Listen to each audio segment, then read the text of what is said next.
Alright, bienvenue sur le 694 podcast. Mon cher Max, on est sur le 15e épisode. 15e épisode, welcome back. Comment vont les mollets? Ben ça va, les mollets ça va, un peu mal, mais c'est surtout un peu le niveau de fatigue là. Bah, les intervalles ont repris, donc ça il fallait attendre que les séances allaient à niveau être un petit peu piquante. Hein.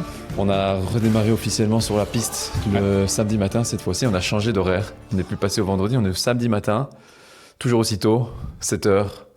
Sur la piste et c'est la reprise du 694 collectif. Ouais, pour les locaux qui ne sont pas encore au courant, à l'époque, il y a déjà plusieurs mois, c'était l'année passée, à mon avis, durant la dure période hivernale, on avait préparé une succession d'entraînements qui se faisait le vendredi matin à 6h du mat.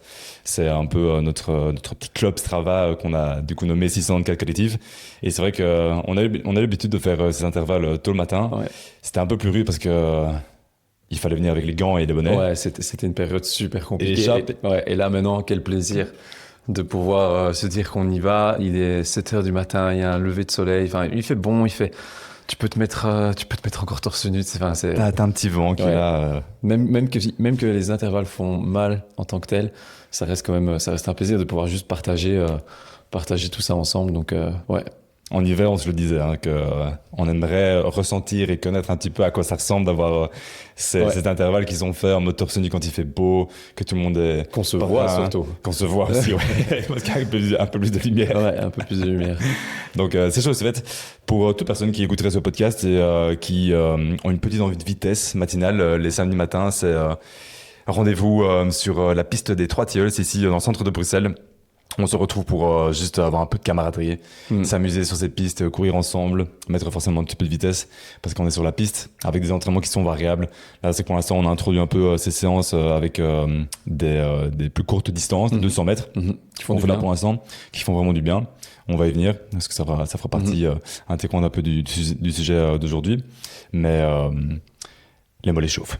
Les mollets chauffent, ouais. Ouais, et c'est fou parce que le fait de ne pas avoir fait de piste depuis longtemps, mais tu sens que c'est un autre revêtement, tu vois, t'as beau courir sur tapis, t'as beau courir en extérieur avec des allures un peu plus lentes, le fait d'être sur la piste et d'avoir des impacts comme ceux-là, tu sens que le corps il encaisse. Ah ouais, clairement, et tu peux faire cette même séance sur tapis, l'impact n'est pas le même non plus. Du tout. Donc c'est clair que c'est pour ça qu'on y va vraiment progressif et qu'on met pas non plus des séances de PT. Non. Elles viendront plus tard. mais là, pour l'instant, des petits 200 mètres. Hein. Parce que oui, face to face, on s'est pas posé avec nos deux micros là depuis les championnats du monde. Ça fait longtemps. Le podcast a continué. Ouais. Il y a eu un épisode solo de ta part. Il y en a eu un autre avec des invités. Mais cette fois-ci, on se retrouve à nouveau à deux. Et ça, évidemment, c'est toujours des conversations qui sont les plus enrichissantes et qui font toujours du bien de pouvoir se retrouver autour de ce micro, du 694 podcast. Et comme toujours, on espère pouvoir vous apporter beaucoup d'informations sur des sujets qui nous tiennent énormément à cœur. Et le sujet d'aujourd'hui, vous l'avez vu dans le titre, on va parler d'un mot qu'on peut entendre beaucoup ces derniers temps, que ça soit sur les réseaux, que ça soit sur le milieu plus Aerox. On va parler de la off-season. On va parler de ce mot qui peut être des fois peut-être assez flou, qui est nuancé, qui peut aller dans plein de directions. Donc, pour commencer un petit peu ce podcast, j'étais curieux de te dire comment toi, ta off-season se passe là pour l'instant. Oui. Comment moi, ma off-season Quelles sont tes réflexions d'entraînement? Qu'est-ce que tu as découvert en absence? Dis-moi tout. Ouais. Du coup, déjà, pour reprendre un tout petit peu, juste le terme off-season, ça évoque le fait normalement qu'il y ait une saison. Tu vois, on ne fait pas de off-season s'il n'y a pas eu une saison en amont. La saison, de par un peu, je pense que de par l'exposition qu'on a déjà pu expliquer durant pas mal de podcasts, elle a été un petit peu perturbée cette année de par la blessure, de par de beaucoup d'autres projets. Donc difficile de pouvoir vraiment me positionner sur une off-season. Maintenant, je pense qu'on s'est beaucoup calé sur le calendrier Aerox qui a fait que on soit un petit peu obligé d'en créer une parce que on a suivi ce calendrier et avec cette finalité des championnats du monde sur lequel tu as participé. Mais voilà, donc on arrive dans cette période où je pense qu'il y a un peu ce temps de réflexion qui doit être pris, de savoir qu'est-ce qui fonctionne, qu'est-ce qui n'a pas fonctionné. Je me suis pas encore à 100% posé de savoir vers quoi est-ce que j'ai envie de tendre, mais je sais que les prochaines saisons seront belles et on va en parler parce que moi, j'aimerais bien apporter un peu plus de nuances au fur et à mesure de cet épisode. Ouais, vous allez voir que sur ce terme off-season, mais comme on l'a dit un peu plus tôt, il peut vraiment être abordé par différents profils, par différentes directions. On va essayer de quand même centraliser un peu cette discussion comme si on se positionnait dans quelqu'un qui allait chercher de grosses performances dans l'Aerox pour les mois qui arrivent et qui aspire peut-être à arriver aux championnats mondiaux. Ouais. C'est-à-dire que quand on se positionne de cette façon, on se rend compte actuellement qu'il faut décortiquer l'année d'une certaine façon. Et que toutes les personnes qui veulent atteindre cette finalité, il y a certaines astuces, il y a certaines choses dans une année qu'il faut avoir. On parle de off-season, on va parler de in-season. Donc on va essayer de rester autour de ce thème en sachant que forcément c'est pas non plus un choix que tout le monde a envie de faire. Mais si vous écoutez ce podcast, c'est que vous êtes quand même de proche ou de loin dans l'Aerox. Donc ça peut être que de toute façon des informations qui sont intéressantes pour avoir un peu ce recul et de se dire que on fait pas toujours la même chose. Non. Et que peu importe cette décision d'aller chercher des performances ou pas, il doit y avoir un peu ce contexte autour de ces chapitres et ces positionnements lors d'une année. Ouais. Parce que clairement, c'est quand même relativement nouveau pour nous. C'est très nouveau et je pense que pour pas mal de personnes qui évoluent dans le milieu de l'Aerox, c'est nouveau parce que simplement ça a donné l'opportunité à beaucoup de personnes de pouvoir maintenant un petit peu prendre un calendrier, en tout cas essayer de visualiser un calendrier sur du plus long terme, chose que jusqu'à présent, à partir du moment où tu faisais pas de compétition, tu n'avais pas vraiment d'intérêt à essayer de décortiquer, comme tu dis, une année en plusieurs chapitres. Ils ont bien fait la chose en se disant que le fait de pouvoir tester et de goûter à ces performances, de vivre un petit peu comme si on était des athlètes professionnels, ça donne envie à beaucoup de personnes. Ils ont poussé du coup l'expérience jusqu'au bout, de se dire ça se limite pas à juste t'as l'occasion de faire une course, de vivre une journée comme un athlète professionnel, t'as une compétition, t'as un chrono, t'as une finish line. Et ils ont vraiment poussé le système à son paroxysme en se disant finalement une personne lambda, une personne amateur va pouvoir essayer de vivre un peu une année professionnelle en se disant je sais que la finalité c'est telle ou telle course, les championnats du monde, si tu vas aller chercher vraiment le plus haut niveau, mais tu as cette occasion de vraiment commencer à penser ton fitness différemment. Oui, et donc la position dans laquelle nous on va en tout cas orienter la discussion d'aujourd'hui, c'est pour quelqu'un qui se positionne quand même majoritairement comme athlète Aerox. C'est-à-dire qu'une fois qu'on prend un peu cette identité, tu vois, ou un peu cette carte, c'est de se dire que on sait que l'année qui va arriver, on va faire plusieurs compétitions. L'objectif, c'est de performer mieux lors des différentes compétitions et que c'est la curiosité qui vous anime actuellement. Tu vois, c'est ce type d'entraînement, c'est ça qui vous drive et qui oriente la façon dont vous vous entraînez, quoi. Exactement. Ouais.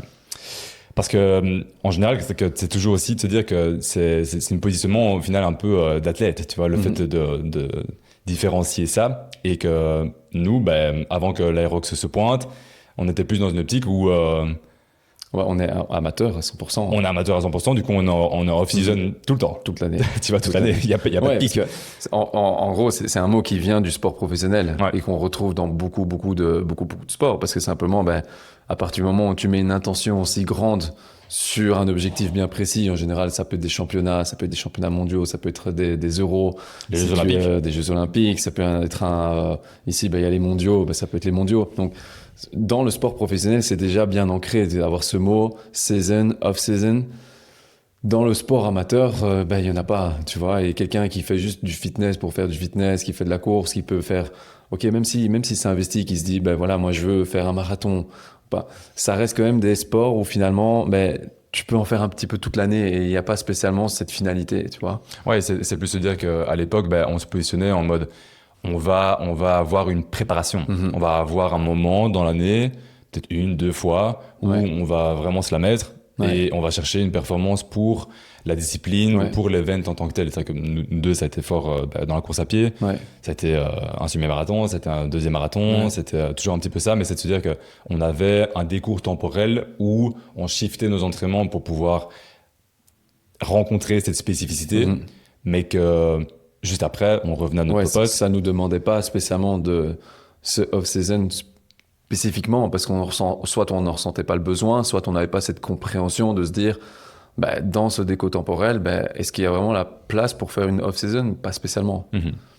Là, maintenant, c'est vrai qu'en Aerox, en tout cas, c'est vachement différent. Et ici, ce qu'on va pouvoir surtout faire, c'est un petit peu nuancer est-ce que tout le monde est en off-season en même temps? Donc, est-ce que tout le monde a un petit peu cette période off? Parce que, tu sais, le mythe, c'est de se dire, une off-season, c'est une période creuse, c'est une période où tout le monde est à l'arrêt. Ouais, et ça, on va du coup forcément le définir. Et c'est vrai qu'un tout petit peu avant qu'on recorde, tu m'as parlé du shift season. Ouais, du shift season. Pour moi, ça c'est... On en parlera un peu plus tard. Ouais. On va en parler un petit peu plus tard, ouais. Du coup, pour mettre une définition sur cette off-season, comment est-ce que toi tu la définirais? Comment je la définirais? Je définirais ça comme une phase de transition. Tu vois, donc ça veut dire que c'est pas que tu ne passes pas d'une phase de transition en étant on et en étant complètement off, mais c'est une phase de transition où justement, tu viens d'évoquer le mot un petit peu, un shift d'intention. Tu vois, et de se dire qu'il y a un moment où il va falloir réfléchir à qu'est-ce qui a été pendant la saison et qu'est-ce qu'on va pouvoir développer sur ce off-season, qu'est-ce qu'on va pouvoir essayer d'expérimenter un petit peu, qu'est-ce qu'on va pouvoir... cette curiosité, tu vois, comment est-ce qu'on a insisté beaucoup sur le mot curiosité depuis pas mal de podcasts, de se dire il faut continuer à cultiver cette curiosité. Je pense que quand tu es en saison, il y a très peu de place pour le faire. Il y a de la place, mais ce qu'il y a, c'est que tu es concentré sur un seul objectif et tu dois tout faire pour arriver à cet objectif-là. Et ça te laisse très peu de temps à pouvoir expérimenter certaines choses que tu aurais peut-être mis sur le côté. Ouais. Le off-season te permet énormément tout ça. Ouais, mais moi j'ai une définition très très théorique qu'on va dire pour quelque part avoir un peu la structure derrière vraiment ce terme, c'est que la off-season est une période planifiée de l'année où l'objectif principal n'est plus d'optimiser la performance en compétition, mais d'augmenter le potentiel de performance à long terme. Mm-hmm. Donc c'est vraiment se positionner que pendant la off-season, on va shifter notre intention, la façon dont on s'entraîne, pour maximiser cette période qui va se traduire lorsqu'on est potentiellement plus tard en saison, que ça va doubler, ça va améliorer les performances lorsqu'on est dans la spécificité de l'event dans lequel on travaille. Ouais. Là-dessus, j'aimerais que tu nous expliques un petit peu justement comment est-ce que se passe un peu une saison Hyrox. À partir du moment où on se considère... J'ai envie de vraiment essayer de maximiser la performance. Comment est-ce que, dans un déco temporel, comment est-ce que se place une saison d'Hyrox? Comme tu l'as dit, au final, c'est quand même assez nouveau pour beaucoup de monde. Vu qu'il y a plus de monde qui s'intéresse à ça et qui veulent aller chercher la performance, c'est là où on voit que beaucoup de personnes vont un peu se mettre dans la peau comme un athlète, comme celle dans laquelle je me positionne maintenant. Parce que c'est clair que on reprend ces discussions il y a un an, on n'aurait pas du tout eu la même. Non, je pense qu'on avait déjà cette compréhension. Qu'est-ce que t'es une saison, une off-season, mais c'est clair et net que que c'est différent à l'heure actuelle, de par cette prise de position de ton côté en tout cas. Ouais, c'est ça. C'est-à-dire que tu vois, donc là maintenant, on est début juillet, il y a les championnats mondiaux qui se sont faits mi-juin. Quand on dézoome et qu'on regarde un peu le calendrier de l'Hyrox, on se rend compte que la off-season, elle est vachement courte. Pourquoi? Parce que juste après les championnats mondiaux, c'est le moment forcément où on arrive vraiment au pic du pic, où c'est la finalité d'une saison. C'est le moment où tu vois vraiment tous les athlètes professionnels, les Elite 15, qui vont quand même prendre, je dirais, une période de 8 à 12 semaines, en général, 2-3 mois, pour vraiment laisser suffisamment de temps pour maximiser, comme on a dit, leurs entraînements, travailler sur les faiblesses, mettre en place plein de petites choses qui vont être différentes que celles qu'on fait lorsqu'on est en saison. Parce qu'au final, la saison, ça dépend forcément de là où aussi on se situe, parce qu'il y a des courses qui sont différentes à travers le monde. Mais en général, les premières courses arrivent quand même aux alentours de septembre, octobre, novembre. C'est le début de saison, parce que c'est le moment où, dans le calendrier, il y a de plus en plus de courses qui se mettent à gauche, à droite, et qui vont faire en sorte que le calendrier se suive jusqu'à ce qu'on arrive en juin. Donc, c'est-à-dire que quelque part, de septembre à juin, on peut considérer que c'est la saison. Donc on parle de 10 mois. Ouais. Alors forcément, le niveau de ses positionnements et le temps que chaque athlète va prendre va varier. Certaines personnes vont vouloir peut-être potentialiser les premières compétitions, tandis que d'autres vont être un petit peu plus loin. Donc tout ça, forcément, ça dépend, mais c'est long. Ouais, c'est de se dire que normalement, l'objectif quand même final d'une saison, c'est d'avoir un pic sur la fin de cette saison. C'est ça, ouais.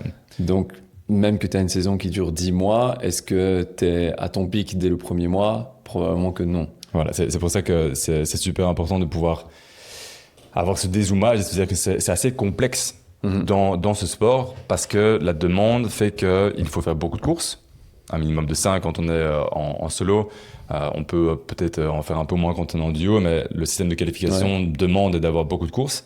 Et donc forcément, sur une année, comme ça, sur une période de 10 mois, il faut être stratégique. Ouais. Il faut être très, très stratégique. C'est ce que j'ai cru comprendre aussi, c'est qu'il y a eu un petit peu des plaintes de certains athlètes, parce que certains athlètes qui du coup refusent généralement, parce qu'ils comprennent l'importance aussi d'avoir un peu cette off-season suffisamment longue pour pouvoir construire.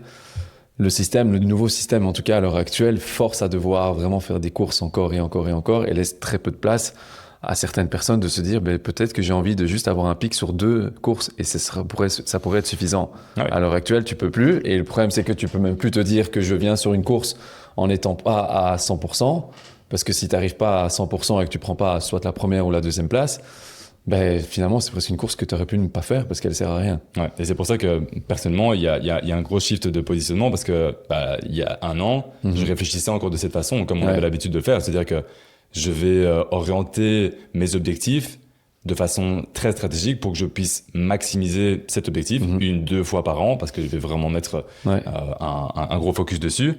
Là, c'est plus possible de réfléchir de la même façon. Tu vois, il faut vraiment avoir ce recul et de se dire qu'en sachant qu'il y a plusieurs compétitions, je vais naturellement pas pouvoir faire un PR sur chaque compète. Ce serait trop beau, tu vois. Ce serait trop une augmentation linéaire, ce serait le graphique par excellence. C'est pas comme ça que ça se passe. Donc, c'est pour ça que c'est important d'avoir ce recul, cette compréhension, et de se dire que même à travers l'année, il va y avoir un peu des micro-saisons comme ça, tu vois, à chaque fois en fonction de la course qui va être importante. Et ça, au final, on revient sur cette notion de se dire qu'on peut pas être à 100% en top forme tout le temps. Et sur l'ensemble des compétitions qu'on va choisir, il faut en sélectionner certaines. Je pense personnellement qu'il y a la place quand même de pouvoir en avoir 2. Ouais, ça serait peut-être 3. Tu vois, 3 où il y a vraiment suffisamment de semaines et de temps pour laisser. Soit ça, soit tu te dis, les 3, elles peuvent être vraiment plus loin dans l'année. Et tu sais que c'est 3 que tu peux potentiellement enchaîner aussi. Ouais, ça forcément, ça va dépendre de chacun. Mais on sait qu'il va y avoir du coup ce gros focus sur ces 1-2 compétitions, et que le reste, on va utiliser ces compétitions. On appelle souvent ça la différence entre A-Race et B-Race. C'est-à-dire que la A-Race, on a eu vraiment une longue prep et on va essayer de maximiser cette compète, tandis que la B-Race ou même la C-Race, on entend ça aussi, va avoir une connotation différente, parce qu'on va peut-être... On va pas se dire qu'on va pas aller à 100%, mais c'est-à-dire que les entraînements qui vont en découler et l'importance qu'on va mettre sur cette course va être différente. Mais est-ce que tu penses que pour quelqu'un qui, du coup, justement, qui veut prétendre à aller à un niveau élite et qui doit absolument rentrer ces 5 courses, est-ce qu'il y a la place encore pour avoir une course A, une course B, une course C? Imaginons pour quelqu'un qui finalement n'a pas l'occasion de faire 10 courses sur une année. Le problème, c'est que s'il y en a que 5 à pouvoir faire, les 5 doivent être une course A.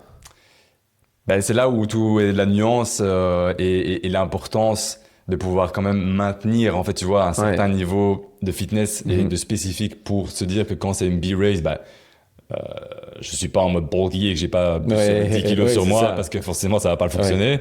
Même si pendant l'off-season ça peut être très, très intéressant de se rentrer, et on va en discuter. Mais je pense que tout le monde a encore quand même cette réflexion de se dire que il y a quand même un élément différent quand on va aborder une B-Race et une A-Race, parce que sinon tout le monde devient dingue. Tu vois, tu peux pas te dire que tu vas être à chaque fois avec le même niveau d'exigence pour chaque course, même si les points et ton classement va être important. Parce que dans ce cas-là, tu dois en avoir au moins 5 qui sont considérés comme des A. Regarde, dans mon cas de figure, avec le système de ranking, en principe, si je veux être avec suffisamment de points pour la fin de l'année et potentiellement participer au championnat du monde en tant qu'élite 15, je dois faire mes 4-5 prochaines courses minimum sur le podium. Minimum. 6 pas premiers. Pour avoir suffisamment de points et être dans ce top 15. On vous épargne les détails du ranking pour les élite 15, parce qu'il est déjà assez complexe que ça. Mais en tout cas, avec ça, vous avez quand même cette première compréhension derrière cette off-season, et que c'est vraiment l'objectif de dire qu'on va changer volontairement les priorités de l'entraînement afin de maximiser le développement vraiment général de l'athlète à travers toute la période. Et c'est-à-dire que c'est quelque part tellement, dans le cas de figure de l'Aerox, tellement une période courte qu'il faut en profiter un maximum. Ouais. Tu vois, on va parler de différentes choses qu'il faut avoir pour maximiser du coup ces périodes, parce que il faut qu'on se sente bien. Ouais. Tu vois, en prep, c'est beaucoup de stress, c'est beaucoup de spécificité. C'est pas le moment où on va pouvoir maximiser certains pôles du fitness. On parle forcément de développement de force max, prendre de la masse musculaire. Avec d'autres objectifs, ce sont toutes des choses qui demandent plus de temps, qui demandent d'avoir un niveau de stress et un niveau, je veux dire, d'investissement spécifique qui est moindre. Ouais. Et donc, il faut absolument se dire que cette période, on sait qu'est-ce qu'on va développer, pourquoi et comment. Ouais, c'est vraiment avoir une décharge mentale, physique, et se dire que c'est pas du vide. C'est une période sur laquelle on peut encore construire beaucoup de choses, et probablement des choses bien plus intéressantes qu'en saison. Oui, et ça c'est une nuance, c'est surtout un peu un paradoxe, parce que j'entends beaucoup de personnes justement te dire ça, et on va essayer de clarifier aujourd'hui, c'est-à-dire que quand on est, entre guillemets, in season, on pense que c'est le moment où on va avoir la marge de progression qui est la plus grande. Parce qu'on est spécifique, parce qu'on travaille toutes les dimensions de ce pourquoi on va faire cette compétition, parce qu'on s'entraîne dur, parce qu'on fait toutes ces choses qui font qu'on pense qu'on est hardcore, qu'on est badass, et que tu vois, on va vraiment maximiser tout ça. Et te dire que quand on est en off-season, on a moins de spécificité. Et pourtant, là, on est en train de vous dire que c'est peut-être le moment où on va maximiser justement tout le progrès. Et donc ça, on a une petite analogie qu'on a envie de partager avec vous, de se dire que on va faire référence à une voiture en F1. Et se dire que pendant la saison, quand ils sont en train de faire toutes les courses, lorsqu'ils sont dans cette phase, le fait de pouvoir maximiser tous les détails, la façon dont on fait les transitions, les tournants, toute la façon dont on va aborder la course, c'est ça le focus qu'on essaie de faire à ce moment-là. Tandis que quand on est dans le garage, quand on a tout le temps de pouvoir travailler sur le moteur en tant que tel, je te parle des suspensions, je te parle de faire de l'huile, on va mettre de l'essence, on fait la vidange, on fait absolument tout pour que tu vois, le moteur puisse maximiser et montrer son plein potentiel. C'est ce moment-là qu'on va essayer de... C'est une bonne analogie, parce qu'en F1, c'est exactement comme ça que ça se passe. C'est-à-dire que la saison, finalement, c'est plus une saison de test, et qu'ils regardent simplement comment est-ce que ça se passe, comment est-ce que la voiture se comporte, comment est-ce que le pilote se comporte. Et c'est exactement la même chose sur une saison en Aerox, ou peu importe ailleurs. Ce qu'il y a, c'est que la saison peut être tellement intense qu'elle laisse très peu de place à pouvoir vraiment construire quelque chose. C'est ça. Elle permet d'ajuster un petit peu, elle permet de juste se rassurer, elle permet d'aller chercher des petits détails, tu vois, vraiment d'affûter. Mais la construction, elle a déjà été faite. Et ce qu'il y a, c'est qu'on part jamais de zéro. Donc ça veut dire que ton niveau de fitness, il est là. C'est ça. Il est là. Donc il y a juste à le grossir encore un peu sur la off-season. Et pendant la saison, c'est arriver à être un petit peu plus spécifique, c'est se sentir plus à l'aise, c'est avoir ses repères de pace qui deviennent de plus en plus précis, comme si tu faisais des essais un peu automobiles avant une grosse course, mais c'est tout. Donc oui, c'est intense parce que les entraînements deviennent super compliqués, parce qu'on doit se rapprocher de la spécificité, mais néanmoins, ça en reste pas moins une période où elle est facile, parce qu'elle te demande un petit peu moins de réflexion. Tu vois ? T'étais beaucoup plus... Le nez dans le guidon.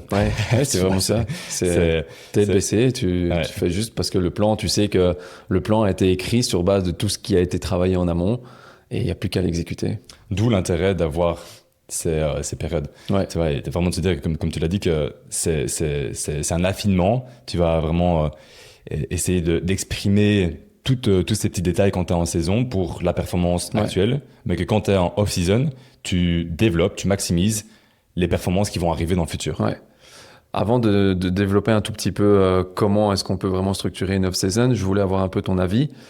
Une personne qui aurait un seul objectif dans son année, c'est de dire, tiens, comme beaucoup de personnes, et c'est super louable, et on vous encourage à de toute façon continuer à le faire de cette manière-là si c'est ce qui vous correspond. Ils veulent faire une course dans l'année, tu vois, parce que on habite ici en Belgique, on a une course tout près de chez nous, tu peux avoir Gand, tu peux avoir Mechelen, tu peux avoir Maastricht. Ok, je me mets un objectif, je veux juste faire Maastricht en septembre. Ce sont des personnes qui ne sont pas en off-season à l'heure actuelle. Non. Et parce que, regarde, on a fait un peu la promotion aussi de notre côté en se disant, les gars, si vous voulez maximiser Aerox Maastricht, vous êtes en pleine prépa, vous êtes en pleine saison. Ouais. Et la saison, elle a commencé déjà il y a 2-3 semaines. Donc à ce moment-là, est-ce qu'une personne peut vraiment voir ce déco temporel de cette façon-là? Est-ce qu'elle peut se dire, tiens, je suis en saison malgré tout une année complète, mais elle est juste décalée, ou est-ce qu'il y a une approche qui peut être un peu différente? Bah non, ça, de nouveau, ça va revenir sur son positionnement et sur sa réflexion de planification. Est-ce qu'il y a seulement une course? Est-ce qu'il y en a plusieurs? Quel est mon fitness actuel? Quels sont mes points forts? Quels sont mes points faibles?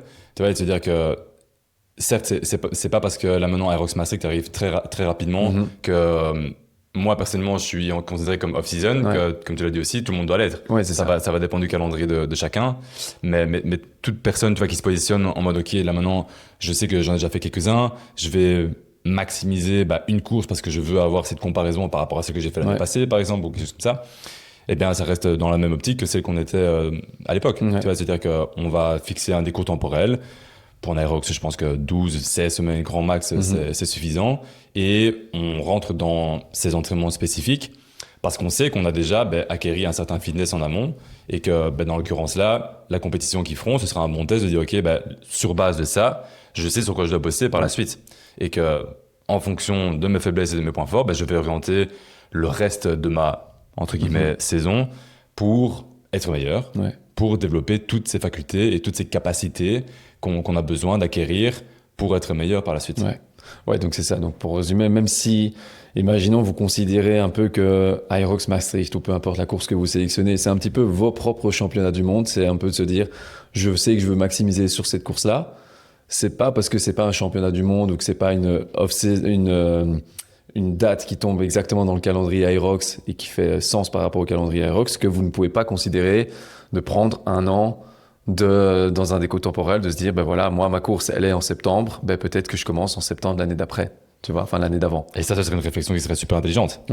Oui, ça serait de se dire, voilà, même si, ok, c'est peut-être une plus petite course et il n'y a pas de...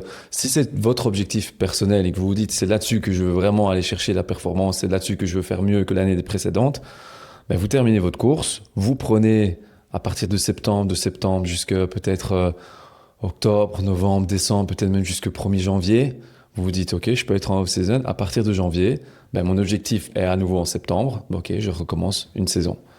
100%. Ouais, parce que quelque part, tu vois, c'est aussi, je vais pas dire un des points négatifs à l'Aerox, mais c'est que les gens ont souvent cette erreur de dire qu'il y a tellement de possibilités maintenant en fait de se tester, de dire qu'on va s'éparpiller un petit peu justement sur l'année, je vais en faire plusieurs, mais où est l'erreur? C'est de se dire qu'il n'y a jamais suffisamment de temps sur lequel on se concentre sur vraiment un objectif en tant que tel. Et dans un Aerox, il y a toujours ces deux pôles. Il y a l'aspect endurance, cardiovasculaire, il y a l'aspect force. Sur quelle position en fait je me penche pendant combien de temps? Et qu'il y a la possibilité justement de pouvoir, pour les deux, prendre beaucoup de temps de off-season. Et que du coup, cette période où on laisse suffisamment de temps pour avoir ces capacités qui se développent, on peut du coup les exprimer et les tester quand on est sur cette performance en tant que telle. Et là, on parle surtout sur un calendrier d'1 an, mais il y a des objectifs qui pourraient être mis sur plusieurs années. Tu pourrais te dire, voilà, moi, mon objectif, c'est dans 2 ans. Je veux dans 2 ans arriver à tel objectif. Pourquoi pas se dire que ma saison, finalement, elle va être très très longue et qu'il n'y a pas besoin d'avoir un pic. À un certain moment, il peut y avoir des tests un petit peu dans l'année, mais vraiment considéré comme 2 ans. Et je pense que ça peut changer complètement la manière dont tu perçois l'entraînement, la manière dont tu t'entraînes.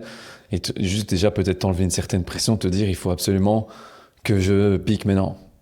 Tu vois, ici, genre pour reprendre juste un exemple, il y a une athlète qu'on prépare pour un triathlon, un 70.3.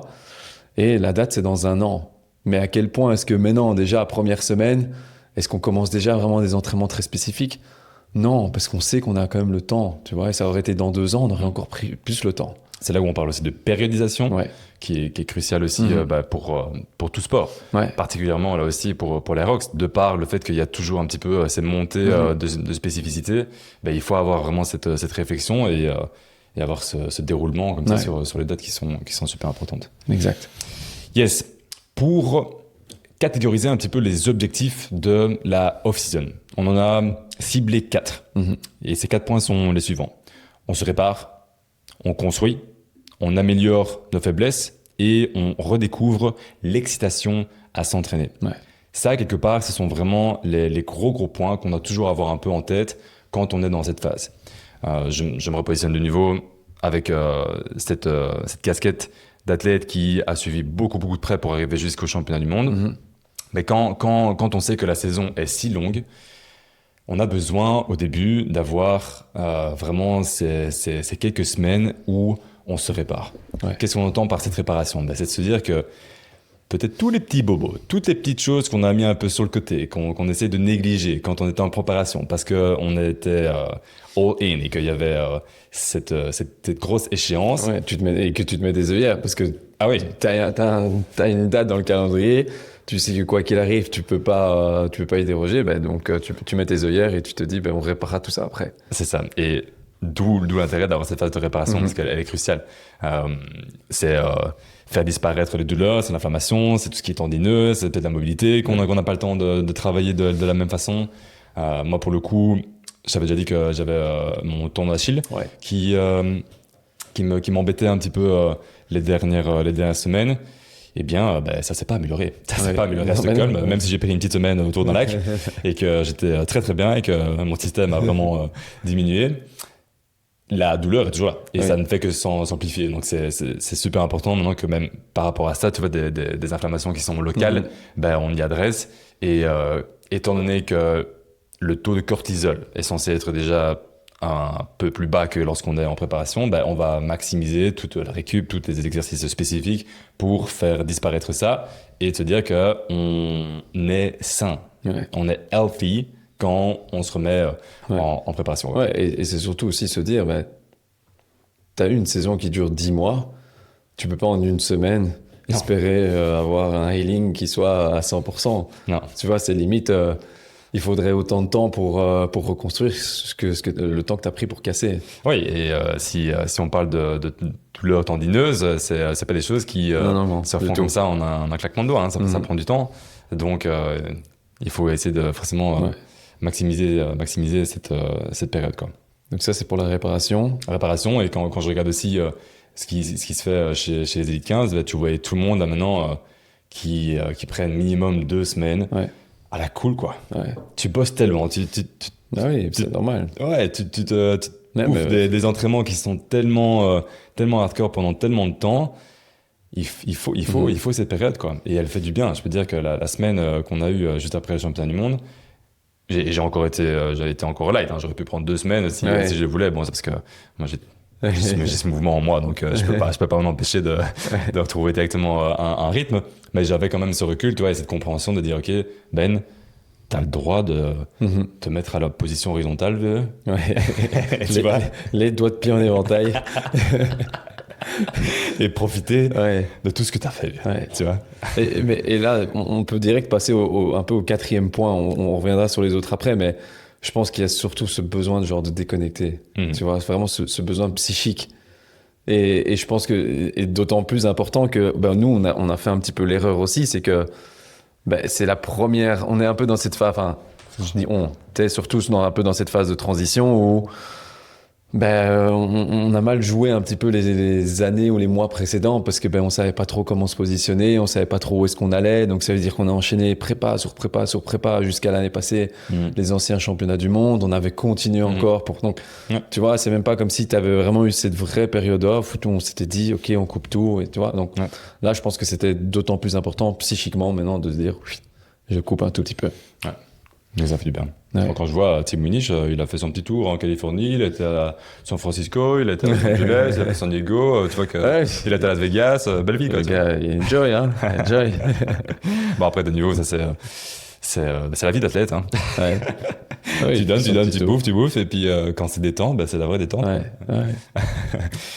Le deuxième point, c'est qu'on construit. Qu'est-ce qu'on construit, Max, dans une off-season? Qu'est-ce qu'on construit? Étant donné que généralement on est sur une phase où on a eu beaucoup de travail d'endurance, on a brûlé énormément, on a sué, peut-être qu'il est un petit peu temps de reconstruire un tout petit peu, de redévelopper de la force, de redévelopper un tout petit peu de masse. Tu vois, généralement, on n'est pas toujours au poids de forme. Enfin, on arrive au poids de forme, généralement pour une course, on se dit ok, je veux avoir ce poids-là. parce que c'est là où je me sens peut-être bien, mais est-ce que c'est un poids qui est tenable? Est-ce que c'est un poids dans lequel tu te sens vraiment, vraiment bien pour la vie de tous les jours? Peut-être pas. Il y a ce manque généralement un peu d'exposition au travail de force, il y a ce manque de masse musculaire. Donc c'est l'occasion de pouvoir juste la reconstruire. Ouais. Et ça, forcément, cette construction-là, t'as pris l'identité de quelqu'un qui a peut-être déjà développé son endurance fondamentale, qui a déjà un système cardiovasculaire qui est développé et qui sent qu'il y a un peu, on va pas dire cette faiblesse, mais en tout cas juste cette envie et ce besoin d'orienter un peu plus ses entraînements sur la force max, sur le développement de la masse musculaire. Mais une off-season peut être orientée totalement différemment en fonction du profil et en fonction de la personne. Elle doit. On prend quelqu'un justement, voilà, c'est un peu dans ton cas aussi, tu vois, t'as déjà un profil qui est beaucoup plus stock, beaucoup plus massif. Tu vois, t'as déjà en fait le minimum requis pour bien performer un Aerox. Eh bien, quelqu'un qui est dans ce cas de figure va peut-être orienter cette off-season pour maximiser le développement de son endurance fondamentale et se dire que, étant donné que c'est déjà acquis, j'ai suffisamment de force, j'ai ce qu'il faut en fait pour bien performer. Ce qu'il manque sur base des résultats, sur base de ce que je vois, c'est le fait que je dois devenir un meilleur runner. Que mon économie de course s'améliore, que peut-être même ma feuille de max, que je puisse être le plus efficient. Tu vois, tout ça, ce sont des focus sur lesquels justement on peut se concentrer lors de la off-season pour peut-être bouffer plus de volume qu'on a l'habitude. Donc tout ça, ça va varier. Tu vois, par exemple, dans mon cas, c'est plus justement ce cas de figure où je ressens que j'ai besoin encore d'être plus fort sur les stations. J'ai acquis un certain niveau de forme maintenant sur le run. Il y a encore des améliorations qui doivent être faites, mais le focus actuel dans lequel je vais m'orienter, ce sont les entraînements de force et les entraînements de résistance. Et le reste, le volume d'aérobie, le volume de course à pied que j'ai actuellement, il va être vachement réduit pour faire place justement à cette énergie qui doit être faite sur les entraînements de résistance. C'est toujours la même discussion, c'est toujours ces curseurs sur lesquels on travaille. On n'est jamais à 100% dans l'un et à 0% dans l'autre. C'est toujours ces petits ajustements.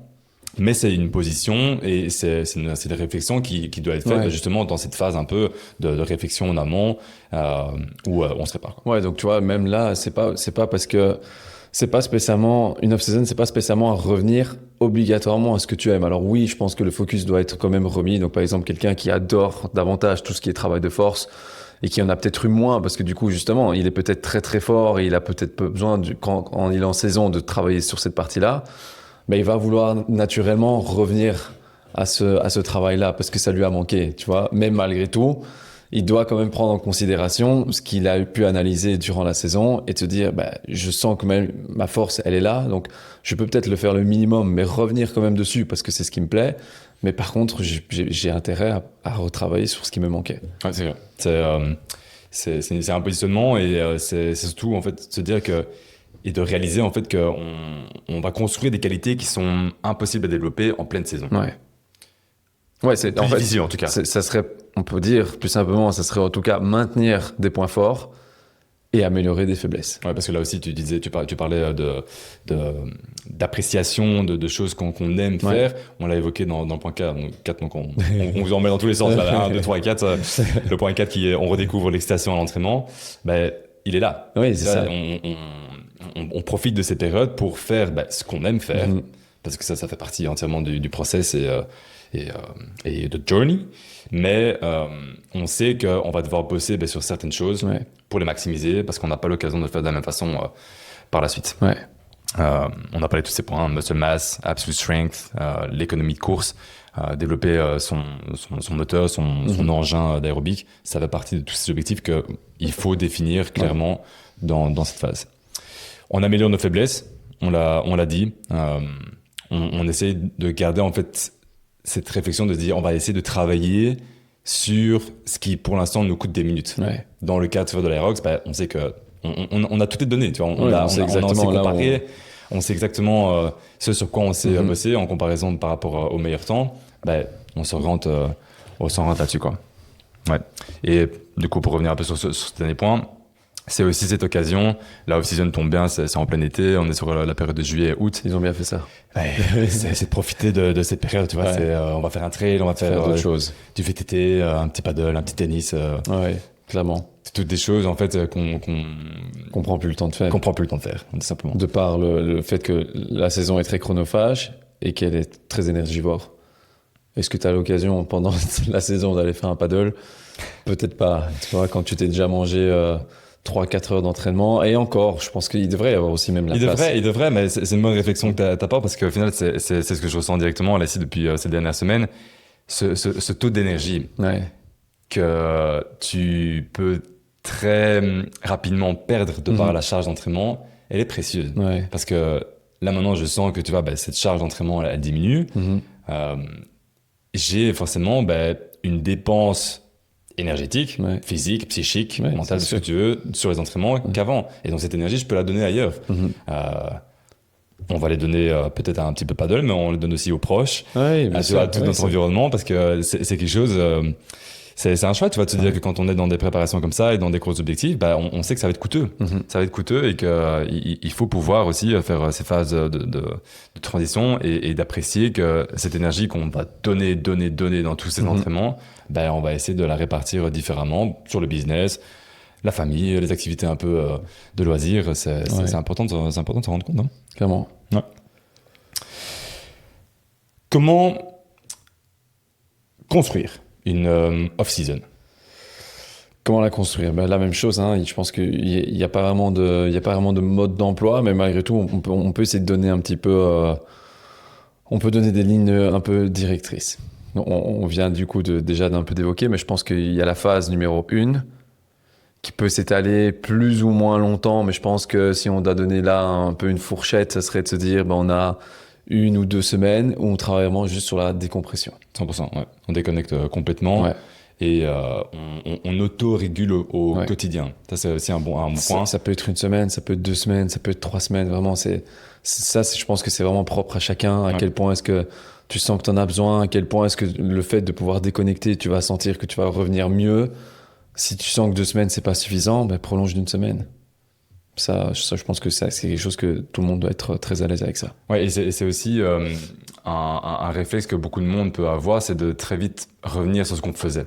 Mais ça, je pense qu'on avait déjà un jour évoqué, ou en tout cas on en a déjà discuté, tu viens d'acquérir un niveau de fitness qui est tellement haut, tu te sens tellement, on va dire, invincible, tu vois, t'es Superman quand tu termines, que tu supportes pas l'idée d'avoir l'impression que ton fitness diminue, tu vois, et avoir l'impression que si on te demande de courir 500 mètres, t'es plus capable. Et donc t'as envie de te rassurer tout le temps en te disant je retournerai bien à l'entraînement, je remettrai bien une petite séance d'intensité, et finalement tu retombes un petit peu dans ta routine parce que on est un peu des amoureux de la routine, tu vois, et c'est un peu, je sais plus comment on dit, mais c'est vraiment l'amour pour son bourreau, quoi, tu vois. Ouais, c'est vraiment ça. Et c'est super compliqué. C'est pour ça que là, je pense qu'il y a un travail qui doit être fait personnellement. Il y a peut-être même un entourage qui doit se dire à un moment, vas-y, déconnecte, prends le temps, tu vois. Et là, c'est important de pouvoir, en tout cas, prendre ça au sérieux, parce que ça c'est vraiment lié au caractère, aussi au type d'individu. Mais même chose, on dit pas que décompresser, c'est pas être affalé dans le fauteuil toute la journée et culpabiliser et attendre une seule chose, c'est de pouvoir t'entraîner 3 semaines après. Il peut y avoir du mouvement quotidiennement, il peut y avoir, si t'aimes courir, tu peux aller courir tous les jours si t'as envie, tu vois.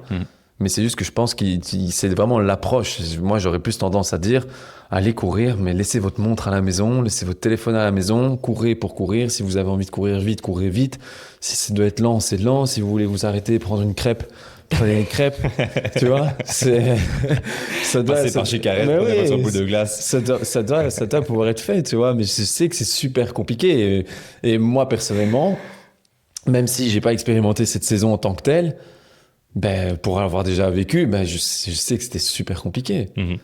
Tu vois, mais il faut le faire, Et là, on a beau le dire, à quel point est-ce qu'on est capable de le faire. C'est toujours plus dur à dire qu'à faire, bien sûr. mais à faire qu'à dire. Je me sens bien. Je sais pas, à faire qu'à dire. Phase numéro 2. On crée un plan et une structure. Ça, vous savez qu'on insiste énormément là-dessus. On a besoin d'avoir ce calendrier et un minimum quand même de planification chez chacun. Peu importe si vous avez ce luxe d'avoir un programme ou de suivre un coach, Forcément, quand on a un coach, en principe, c'est lui qui fait ce travail de structure et de planification. Mais on insiste toujours aussi sur ce terme qu'on partage aussi souvent, le thinking athlete, d'avoir un peu ce positionnement où on réfléchit à ce qu'on fait. Donc, si vous n'avez pas cette chance d'avoir un coach individuel, eh bien, sur base un peu de vos expériences et de vos compréhensions, il va falloir essayer d'orienter un peu votre éducation, de se dire, sur base de mes faiblesses et de mes points forts, comment est-ce que je vais attaquer mes points faibles? Comment je vais répartir un peu cette charge d'entraînement? Personnellement, là, ici, après les championnats du monde, donc il y a eu cette petite phase où j'ai pu réfléchir, j'ai pu un peu chipoter, voir un peu comment j'allais structurer. Tu vois, j'ai délimité cette période off-season sur 12 semaines. Oui, 12 semaines. J'allais voir un peu à la fin comment ça allait se passer parce que je savais les courses qui étaient déjà planifiées sur mon année. C'est pas pour autant que j'avais les tickets, forcément, parce que la billetterie et tout ça, ça n'ouvre qu'à certains moments. Mais je savais que pour, en tout cas, ce début de saison, jusque décembre, janvier, j'avais quand même cette bonne idée de dire je vais faire Aerox Maastricht, il va y avoir Hambourg, et puis après, il va y avoir Gand. Donc, je savais que le début de saison allait arriver plus ou moins autour de septembre, et que du coup, ça allait m'offrir quand même une bonne période de 12 semaines, 3 mois, pour me concentrer sur mes objectifs. Ça peut varier forcément en fonction de chacun, mais j'avais déjà cette réflexion sur 3 mois. C'est compliqué forcément d'avoir cette réflexion encore plus long terme. Ça doit être quelque part un peu adapté semaine après semaine. Tu vois, de se dire que, OK, il y a déjà ce premier bloc qui a été fait, je passe sur le deuxième, je passe sur le troisième, et faire les choses de façon assez stratégique et intelligente pour s'assurer que pendant cette off-season, on fournit à notre système suffisamment quand même de stress pour s'adapter. Tu vois, on pourrait aussi facilement dire qu'off season, on se repose et on a un peu plus à la cool. Non, c'est pas un désentraînement. C'est pas un désentraînement, loin là. Il faut être tout aussi intense, mais cette intensité elle va être redirigée différemment pour que on crée suffisamment d'adaptation sur ces points. Et donc moi, vraiment à titre personnel, tu vois, j'ai noté plusieurs choses dans mes notes. Je savais que je voulais reprendre un minimum quand même de masse musculaire. Je sais que tu vois, avec quand même le nombre d'expériences que j'ai, c'est très très compliqué. Ça demande beaucoup d'intensité pour que je puisse encore prendre de la masse musculaire. Mais je me suis dit quand même que sur 3 mois, je pouvais quand même essayer d'aller chercher un petit kilo de tissu maigre et de masse musculaire. Donc je sais que je vais quand même avoir une certaine dose de volume et d'hypertrophie pour arriver à cet objectif après les 12 semaines et me dire que je me sentirai bien. Je sais et je suis réaliste que ça va être très compliqué de faire plus, ça, de niveau en fonction d'expérience. Encore une fois, sur 3 mois et sachant que après ça redémarre, donc tu vois, tu peux pas te dire je fais pas un plus 5 et je refais un moins 5 juste après, donc ça serait même pas utile. Non. Donc ça, je sais que c'était un de mes objectifs, donc comment faire? Je sais que je dois être un minimum un peu dans un surplus pour essayer d'avoir suffisamment d'énergie, de mettre suffisamment d'intensité dans mes entraînements. Donc tout ça, ce sont des petits paramètres et détails qu'il faut essayer d'aligner pour arriver à cet objectif. Les 3 RM, force max. J'aimerais bien, tu vois, peut-être une augmentation de 5 à 10% sur les gros lifts. Donc qu'est-ce que j'ai fait quand je suis rentré? J'ai testé presque sur tous les mouvements polyarticulaires, le strict press, le deadlift, j'en ai fait d'autres. Un 3 RM. Comme ça, j'ai une donnée, tu vois, je me dis, OK, j'en suis là actuellement. Où est-ce que je serai dans 3 mois? Et là, tu as senti que justement la saison avait eu un impact fort? Pas tellement. Non? Étonnamment. Moi, c'est ça. C'est à quel point est-ce qu'un entraînement du type Aerox peut maintenir des niveaux de force relativement élevés?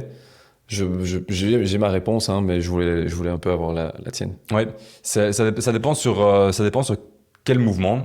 Mon strict press est quand même moins bon qu'avant. Mais j'ai été étonné sur mon deadlift.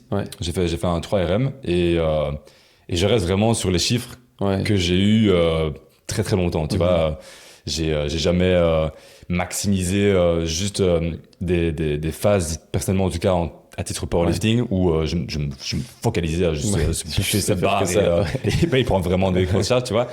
J'ai toujours forcément gardé ça, mais j'ai pas ce profil, tu vois. J'ai le profil beaucoup plus endurance que ça. Mon deadlift, j'ai jamais soulevé plus de 160. 160, c'est ma rep max. Là, ici, sur la 3 rep max, 145, 3 reps. Et elle est vraiment très, très bien passée. Donc, je pense que tu vois, sur tous les exercices après de niveau, c'est une question de préférence aussi. Je suis un meilleur deadlifter qu'un back squatter. Oui. Peut-être que si je refais sur le back squat, peut-être que ce sera un peu moins bon. Donc, c'est à prendre avec des pincettes.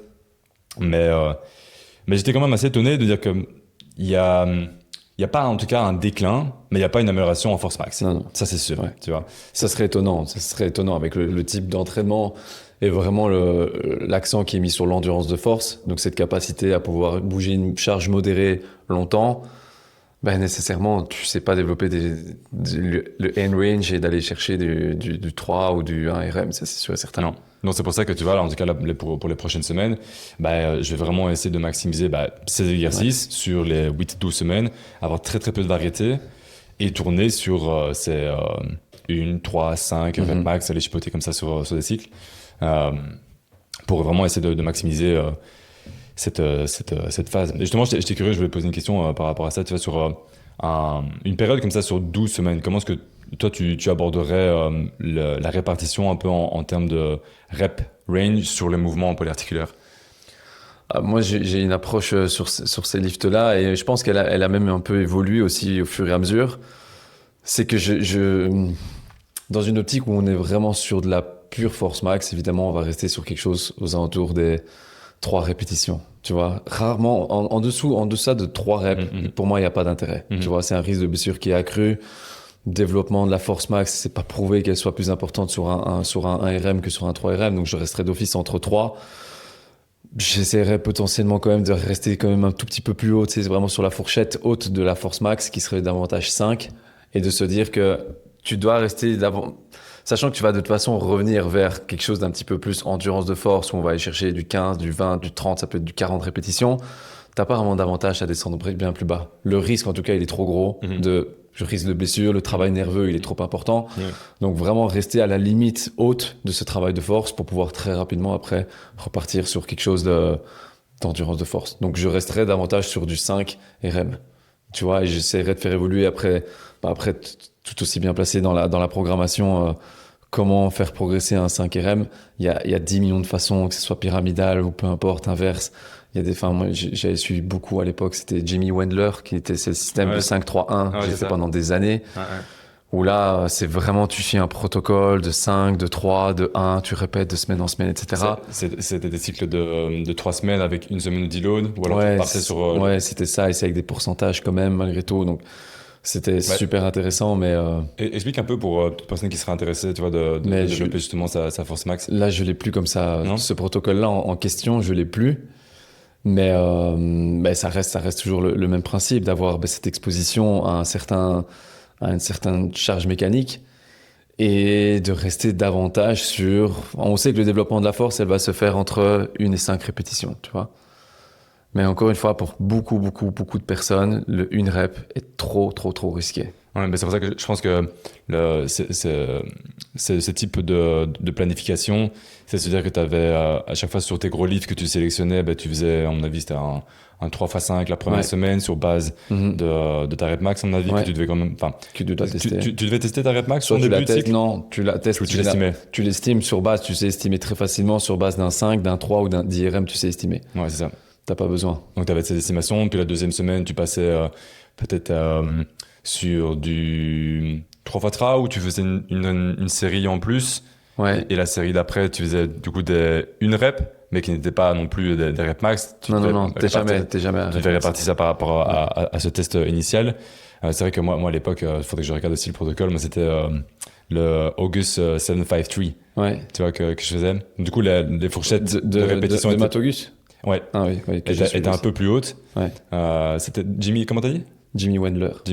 Ça j'ai jamais suivi. Des gros powerlifters, ouais. Et du coup, tu faisais ça pendant 3 semaines. Tu faisais une semaine un peu plus de deload, ou alors si tu te sentais bien.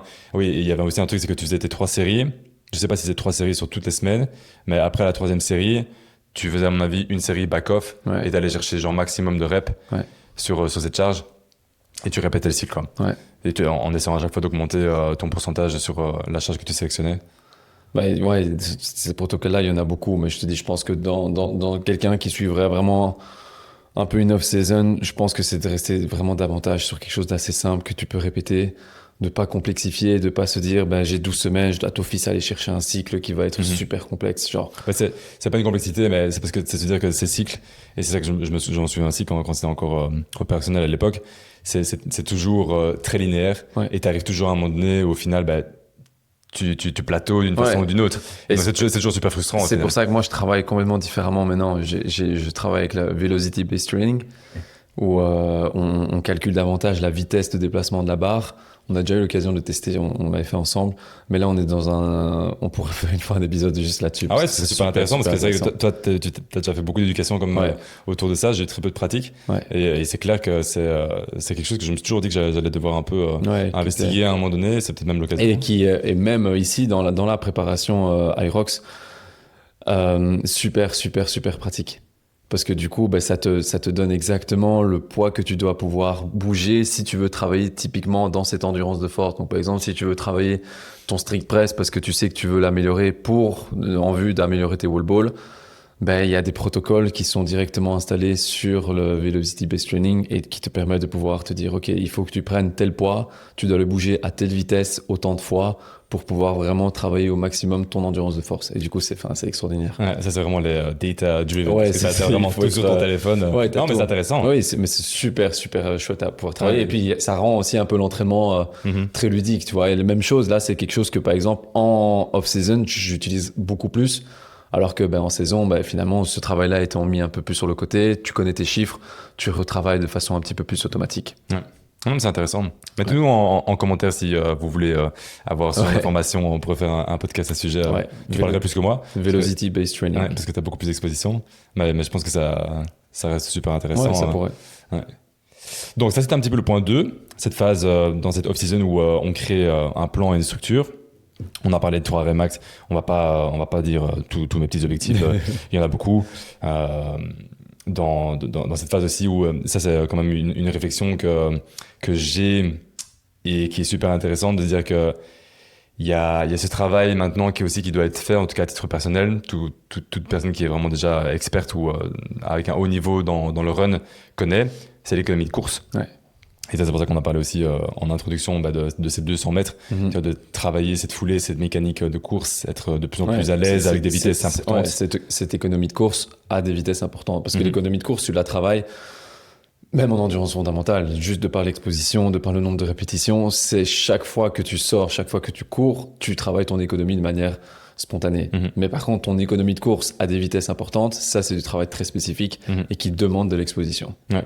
Donc ça, je suis très très curieux de voir justement l'amélioration dans 3 mois. Parce que j'ai fait ce 3000 mètres test qui va être super représentatif pour voir l'amélioration de tout ça, quoi. Donc même chose, tu m'as dit, ça vous fait comprendre que il doit y avoir en fait ces petites choses en fait dans cette off-season sur lesquelles vous réfléchissez pour avoir cette curiosité, cette envie d'aller grappiller certains détails, certaines adaptations qu'on n'a pas le temps de faire quand on est en spécifique. Et c'est quelque part, je pense que c'est aussi la seule façon dont on peut vraiment apprécier l'Aerox. Ouais. Tu vois, parce que certes, c'est très chouette de faire des wall balls et des burpees. Le mardi, le vendredi, tu répètes ça toutes les semaines, t'en bouffes. On adore. Mais pour réellement apprécier une évolution et une progression à travers l'Aerox, il faut travailler sur ces petits détails, tu vois. Il faut avoir une compréhension quand même de sur quelle station, qu'est-ce qu'on travaille, et de développer ça de façon un peu plus indépendante, tu vois, au décours de cette année. Ouais, et le fait d'avoir comme ça et de démarrer avec certains tests t'oblige à avoir une préparation assez honnête. Parce qu'à partir du moment où tu l'es pas, tu vas revenir sur ces tests-là et tu vas être exposé au fait, ils sont pas bougés ou ils se sont peut-être même détériorés, tu vois. Donc ça t'oblige à être honnête et te dire, mais j'ai fait ces tests-là, si je veux les retester dans 3 mois, mais t'as qu'une seule chose à faire et tu es obligé de t'y tenir parce que sinon tu verras juste pas cette amélioration. Donc ça te force vraiment à tenir un peu cette ligne de conduite, le fait d'avoir des tests dès le départ. Ouais. Parce que sinon tu vas être exposé à quelque chose qui va pas te plaire. Oui, et l'inconnu ne mène à rien. Non, jamais. Très peu. Ça, on a une petite phrase que j'avais notée en principe quelque part que je ne vois plus. You cannot improve what you don't measure. Ouais. On ne peut pas mesurer les choses qu'on ne mesure pas. Donc ça reste super important parce que c'est vrai que le point d'avoir ces données et ces metrics, on allait en discuter juste après, ça fait un peu ce tremplin. Mais une fois qu'on a cette structure, qu'on a un peu cette réflexion, forcément il y a toujours place à l'expérimentation. Ça, on vous encourage à 100% de pouvoir expérimenter. Prenez votre tablier blanc, vous êtes un scientifique à chaque fois que vous entraînez. Ouais. Ça c'est une notion qui est importante. Et quand on arrive à la fin de cette période qu'on définit, qu'on estime raisonnable pour cette période de off-season, il y a aussi une autre phase qui va être un peu cette phase de transition où on va revenir réintégrer cette spécificité et ce stimulus spécifique à l'Aerox. On va pas revenir directement sur une structure qui est super hardcore et qui va aussi être traumatisant comme si on pouvait être traumatisé par d'autres choses. On va venir greffer petit à petit.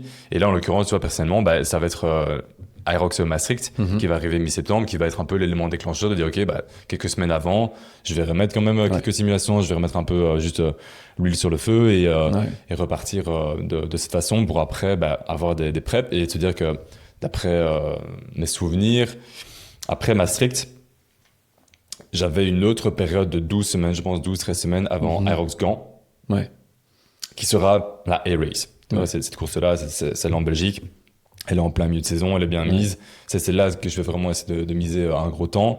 Entre-temps, il y aura aussi Hambourg. C'est là, ça sera même chose, tu vois, une B-Race qui sera un peu en cours de route, où je vais pouvoir expérimenter certaines choses, mais elle sera intégrée dans cette préparation. Elle n'est pas censée, de par sa position, elle n'est pas censée être moins bien que la première.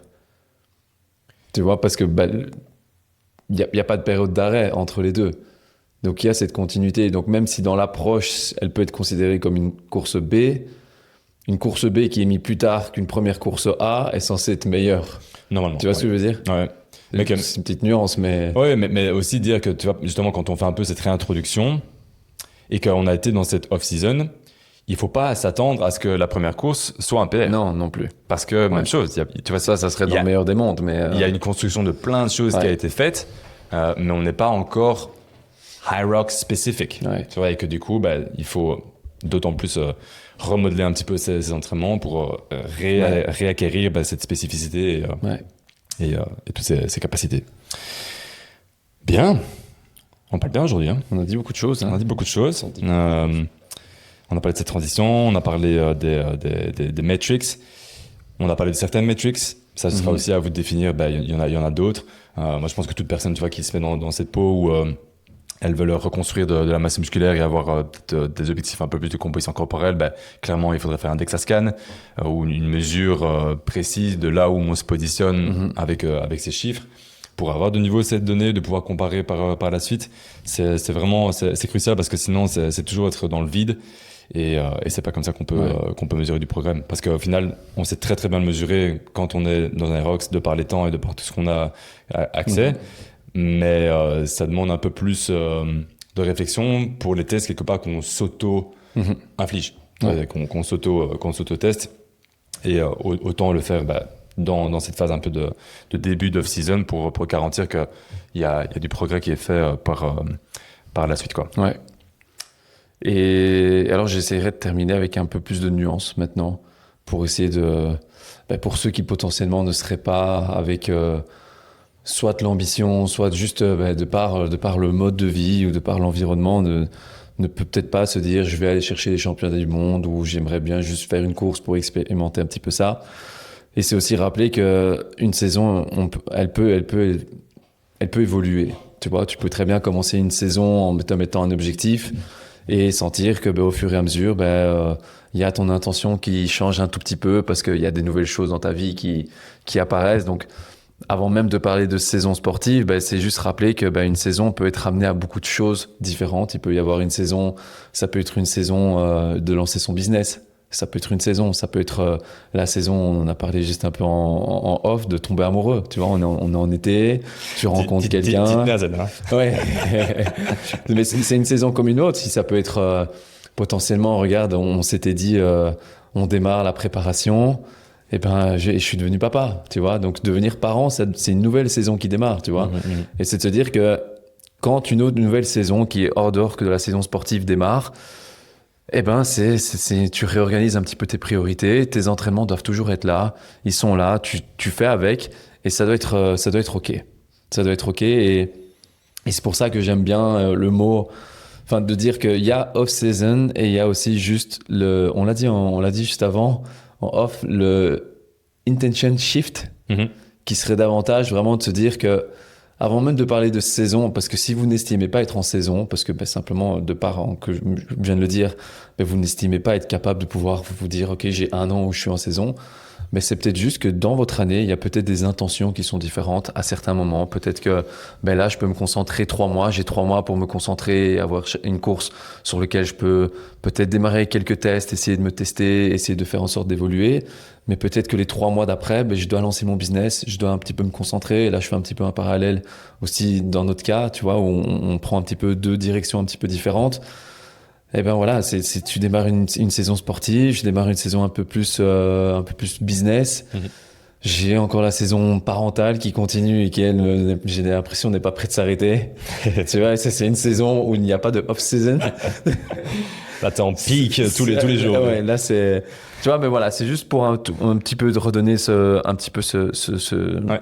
ce contexte, de se dire, ben voilà, si vous n'êtes pas athlète professionnel, eh ben, vous avez l'ambition de faire beaucoup de choses, de profiter de beaucoup de choses, mais ça fonctionne aussi. Il y a des moments où les entraînements vont être mis en priorité, des moments où la vie de famille va être mise en priorité, et ça fonctionne super bien. C'est pas des faiblesses, c'est de la lucidité, et c'est de faire en fonction de ce qui fonctionne. Moi, je dirais que c'est de l'intelligence. C'est de l'intelligence, ouais. Parce que sinon, on peut très très vite être toujours un peu Ouais. dans le chaos. Tu vois, si on veut rester sur des choses qu'on avait par le passé, ou de se dire que on veut essayer de tout maîtriser, Ouais. bah, on sait que c'est une recette pour. Ah ouais, parce que c'est de te dire, est-ce que si tu te poses réellement la question, OK, où est-ce que je veux être dans les 3 prochains mois? Tu le sais. Où est-ce que tu veux être dans les 6 prochains mois? Peut-être que tu le sais un petit peu moins. Dans un an, tu le sais encore un peu moins.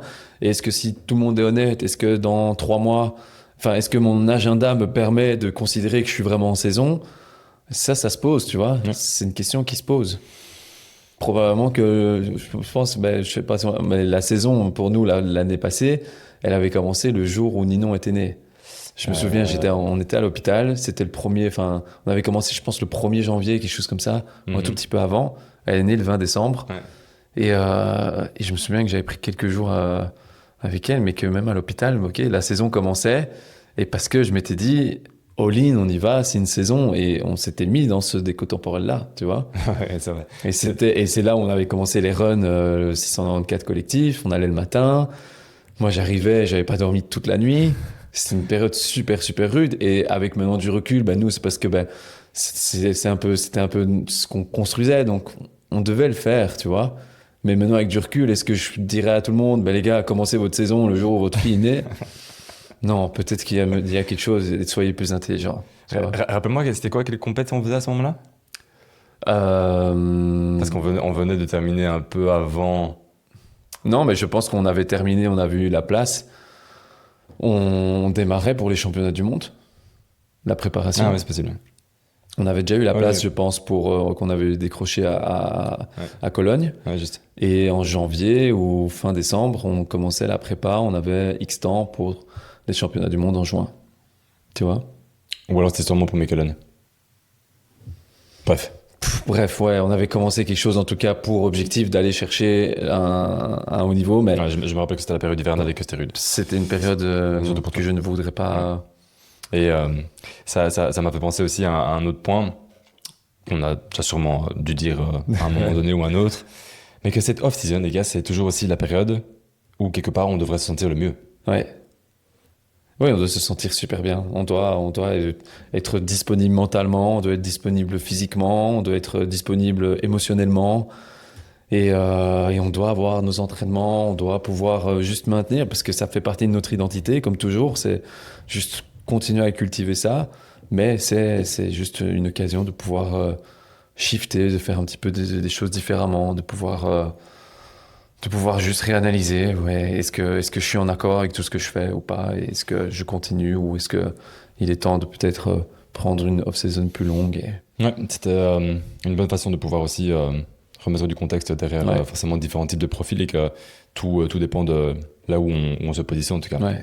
Mais si vous êtes dans ces positions justement où vous ressentez qu'il y a certaines lacunes juste déjà sur votre fondation de fitness, on va parler de niveau, cette façon de bouger, ce contrôle moteur, c'est-à-dire que vous avez jamais eu l'occasion de prendre justement cette off-season, cette période sur le long terme pour acquérir ses capacités, devenir plus fort, être plus mobile, gagner en masse musculaire et sur le côté, en fonction de votre investissement et du temps que vous avez, quand même développer votre endurance fondamentale, être un meilleur runner.